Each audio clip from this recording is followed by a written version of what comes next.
আসসালামু আলাইকুম। আপনারা সবাই কেমন আছেন? আশা করি ভালো আছেন। আমরা আলহামদুলিল্লাহ ভালো আছি।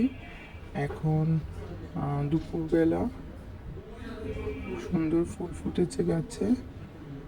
আর এখন বেলকনিতে যাব। বেলকনিতে কিছু পুঁই শাক হয়েছে, সেগুলো কাটবো। আজকে পুঁই শাক দিয়ে চিংড়ি মাছ দিয়ে রান্না করা হবে। পুরো ভিডিওটা দেখতে আমাদের পাশেই থাকুন। আজকে কয়েকদিন যাবৎ আমার নানু অনেক অসুস্থ, তাই আম্মু নানুকে নিয়ে হসপিটালে দৌড়াদৌড়ি করছিল। এর জন্য কয়েকদিন যাবৎ ভিডিও তেমন আপলোড করতে পারিনি। তো এখন আমার নানু আলহামদুলিল্লাহ ভালো আছে। তো সবাই আমার নানুর জন্য দোয়া করবেন। এই যে আজকে এইগুলো পুঁইশাকগুলো উঠালাম। তো এই যে আম্মু এখন পুঁইশাক রান্না করবে। পেঁয়াজ কাঁচা মরিচ কুচি দিয়ে তেলে ভাজা হচ্ছে। এখন একদম ছোট চিংড়ি, বড়া খাওয়ার জন্য দেশি ছোট চিংড়ি আনা হয়েছিল, তো সেখান থেকে কিছু চিংড়ি দিয়ে আম্মু আজকে পুঁই শাকটা সুন্দরভাবে রান্না করবে। এই যে অল্প মশলায় পুঁই শাকটা ঝোল করা হবে। একটু হলুদের গুঁড়ো এবং একটু মরিচের গুঁড়ো দিয়ে দেওয়া হলো, দিয়ে ভালো মতো একটু কষিয়ে নেওয়া হবে। কষিয়ে তারপরে পুঁই শাকগুলো দিয়ে একটু কষিয়ে তারপরে ঝোল ঝোল করে রান্না করা হবে। বেশিক্ষণ রান্না করব না, সবুজ সবুজ থাকতে নামিয়ে ফেলা হবে। এই যে অল্প মশলায় পুঁই শাকের ঝোল খুব ভালো লাগছিল। এই যে ঝোলটা সুন্দর হচ্ছে। এই যে ঝোল হয়ে গেছে, পুঁই শাকের ঝোলটা হয়ে গেছে, এখন নামিয়ে নেওয়া হবে। আর আজকে হাঁসের মাংস রান্না করা হবে। এর জন্য হাঁসটাকে আম্মু সুন্দর করে পরিষ্কার করে নিয়েছে। ওই যে পুঁই শাকের ঝোল হয়ে গেছে, এখন এটা নামিয়ে নেওয়া হবে। হাঁসের মাংস রান্না করার জন্য একটা কড়াইয়ে গোটা গরম মশলা যেগুলো আছে, তেজপাতা, দারচিনি, এলাচ দিয়ে দেওয়া হলো। তারপরে তেল দিয়ে দেওয়া হলো। এখন বেশি করে পেঁয়াজ কুচি দিয়ে দেওয়া হবে। পেঁয়াজ কুচিতে একটু লবণ দিয়ে দেবো, যাতে পেঁয়াজ কুচিগুলো একটু নরম হয়ে যায়।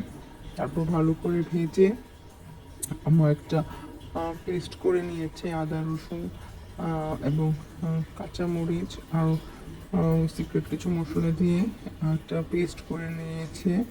তো সেই পেস্টটা দিয়ে দেবে এবং জিরা বাটা দিয়ে দেবে, দিয়ে একটু ভালো করে কষিয়ে তারপরে এই যে জিরা বাটা দিয়ে দেওয়া হলো। তারপরে আমার যে পেস্টটা করে রেখেছিল ব্লেন্ডার থেকে, জার থেকে, সেটা দিয়ে দিবে।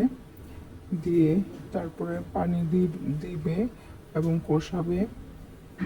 তো তারপরে হলুদের গুঁড়ো, মরিচের গুঁড়ো, ধনিয়ার গুঁড়ো পরিমাণ মতো দিয়ে তারপরে ভালো করে কষিয়ে নিতে হবে।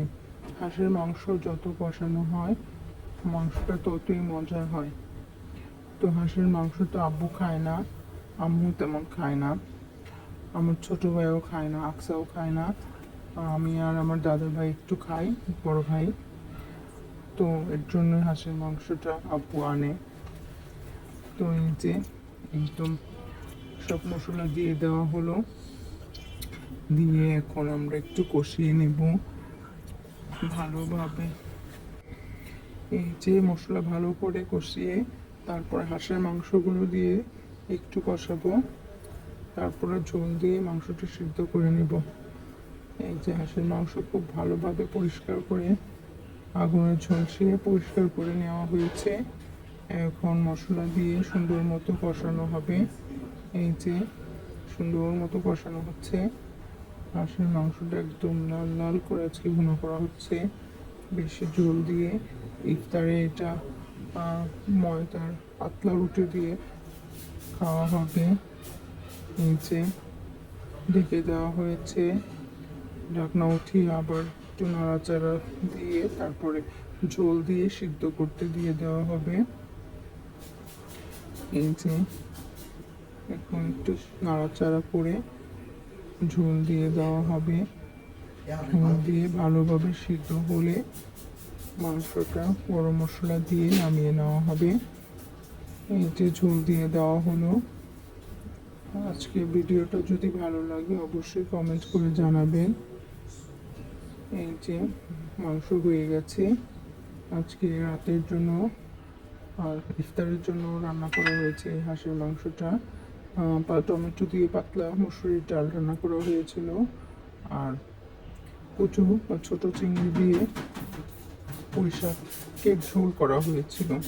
তো এখন হচ্ছে বিকেলবেলা, ইফতারের ঠিক আগ মুহূর্তে, বাইরের পরিবেশ, লোকজন নেই, সবাই ইফতারি নিয়ে ব্যস্ত।